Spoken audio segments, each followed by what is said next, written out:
महाभारत कथा। महाद्री के साथ संबंध बनाने की भूल कर बैठे पांडवों के पिता हो गई तुरंत मौत। दोस्तों, ये कैसे असंभव हो सकता है कि अपनी पत्नी के साथ संबंध बनाने से पति की मृत्यु हो जाए। तो बिल्कुल ये रियल कहानी है, तो आप इस कहानी को शुरू से लेकर अंत तक अवश्य देखिएगा। महाभारत कथा में कई अनोखी कहानियाँ पढ़ने सुनने को मिलती है। पांडवों के पिता पांडु की मृत्यु अपनी पत्नी महाद्री से संबंध बनाने के चलते हुई थी। पांडु को श्राप था कि वे अपनी स्त्री से कभी संबंध नहीं बना सकेंगे। दोस्तों, पांडु की दो पत्नियां थी। पहली थी कुंती और दूसरी थी माद्री। महाभारत कथा में पांडु का जिक्र मिलता है। महाभारत आप सबने देखी होगी। पांडु 5 पांडवों के पिता थे और धृतराष्ट्र के भाई थे। हालांकि पांचों पांडवों को पांडु ने जन्म नहीं दिया था। उसकी पत्नी कुंती और माद्री ने देवों का आह्वान करके पांडवों को जन्म दिया था। एक श्राप के चलते पांडु अपनी पत्नी के साथ संबंध नहीं बना सकते थे। ये एक ऋषि का श्राप था। एक बार पांडु अपना आपा खो बैठे और गलती से माद्री के साथ संबंध बनाने के लिए चले गए और इसी के चलते उन्हें मृत्यु लोक जाना पड़ा। दोस्तों, आओ जाने महाभारत काल की एक अनोखी कहानी। दोस्तों, कहानी बहुत ही मोटिवेशनल है, तो आप इस कहानी को शुरू से लेकर अंत तक अवश्य देखिएगा। दोस्तों, हम जब भी सत्ययुग की कहानी सुनते हैं तो हमें भगवान श्री कृष्ण की याद आ जाती है।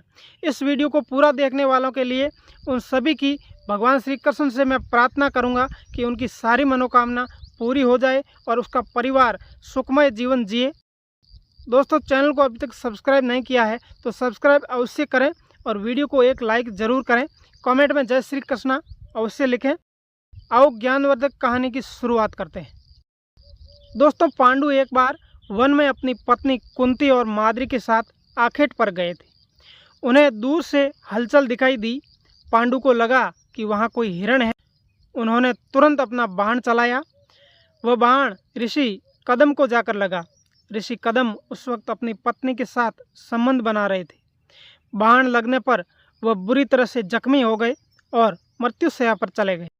ऋषि ने मरने से पहले पांडु को श्राप दिया था कि जिस तरह मेरी मृत्यु हुई है तुम्हारी मृत्यु भी उसी तरह हो जाएगी। ऋषि ने पांडु से कहा कि तुम किसी भी स्त्री के साथ सहवास करोगे तो तुम्हारे प्राण पंखेरु उड़ जाएंगे। पांडु इस श्राप से डर गए। उन्होंने कभी भी अपनी पत्नी के साथ संबंध नहीं बनाई, मगर अपना वंश आगे नहीं बढ़ने से वे चिंतित थे। फिर उन्होंने अपनी पत्नी कुंती को बुलाया।